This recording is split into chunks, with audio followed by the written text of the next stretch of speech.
Olá! Já parou para pensar que o jeito como a gente interage com todos os aplicativos no dia a dia pode estar prestes a mudar para sempre? Pois é, a gente está falando de uma transformação que pode de verdade significar o fim do software como a gente conhece. Vamos entender o que são esses agentes de IA e por que eles estão causando tanto barulho. Olha, essa frase aqui, ela resume um choque de realidade. Imagina só, uma equipe passa 2 anos desenvolvendo um produto. Aí vem um único engenheiro e, em poucos dias, automatiza 80% de tudo com um agente de IA. Isso não é filme, está acontecendo agora mesmo e mostra bem o poder de ruptura que a gente vai analisar. Para a gente entender o tamanho dessa revolução, primeiro a gente precisa olhar para quem mandou no pedaço nas últimas 2 décadas, o software como serviço, o famoso SaaS. Sabe, aquele modelo de assinatura que deu para a gente ferramentas na nuvem, tipo Google Docs, Salesforce. O SaaS mudou completamente o jogo, né? Em vez de comprar aquelas caixas com CD para instalar, a gente passou a acessar softwares superpoderosos direto do navegador com uma assinatura mensal. Isso não só criou um mercado de bilhões, mas também colocou ferramentas incríveis na mão de todo mundo. Só que, apesar de todo esse sucesso, o modelo SaaS tem uma falha fundamental no seu DNA. Uma falha que, na real, a gente até se acostumou a ignorar. Que falha seria essa? A resposta é bem simples. O software SaaS é passivo, ele não faz absolutamente nada sozinho. Cada clique, cada formulário preenchido, cada relatório que a gente gera, tudo depende de um comando humano. Resumindo, o software não age, ele espera.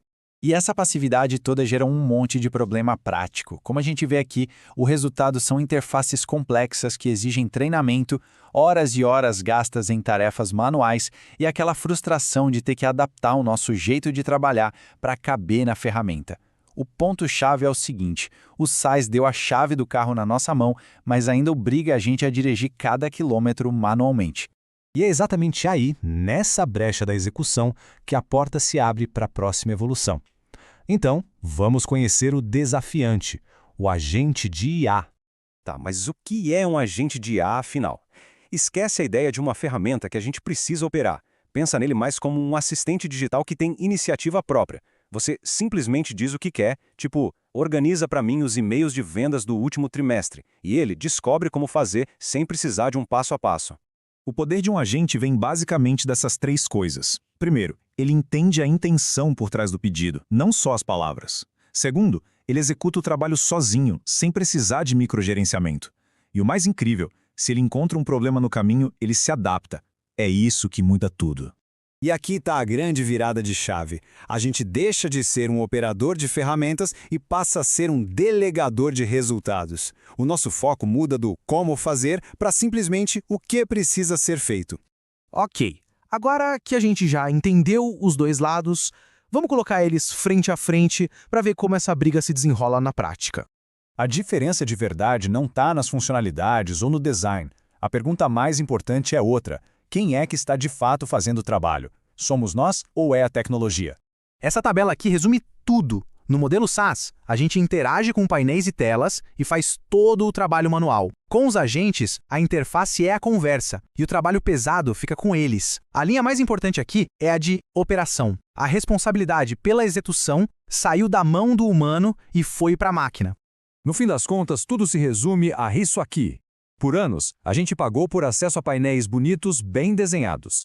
Agora, a gente está começando a pagar por resultados entregues. O valor não está mais na ferramenta em si, mas no trabalho que ela consegue fazer. Com uma mudança tão profunda assim, o que acontece com o mercado bilionário de SaaS? Vamos dar uma olhada nas consequências. Para as empresas de SaaS que existem hoje, parece que há 3 futuros possíveis. Algumas vão virar a infraestrutura invisível por trás dos agentes, tipo os sistemas de mapa que rodam por baixo do Uber, sabe? Outras, principalmente as que oferecem ferramentas muito genéricas, correm o risco de ficar para trás. E as mais espertas, essas vão evoluir e transformar o próprio agente no seu principal produto. E como em toda grande virada, a gente vai ter novos vencedores e perdedores. Empresas com dados únicos que ninguém mais tem e as startups que já nascem pensando em IA saem na frente. Profissionais que aprendem a comandar esses agentes vão ser supervalorizados. Por outro lado, depender só de uma interface bonita ou só saber operar um software, bom, isso já não vai ser mais um diferencial. E a velocidade dessa transformação é absurda. Dados da Anderson Horowitz mostram que as startups focadas em IA estão batendo 100 milhões de dólares de receita por ano na metade do tempo que as empresas de SaaS levavam. O motivo é bem simples. É muito mais fácil e valioso vender um resultado final do que vender só a ferramenta para chegar nesse resultado. E isso tudo leva a gente para o estágio final dessa evolução, um conceito que já está começando a moldar o futuro da tecnologia. É o que estão chamando de software invisível.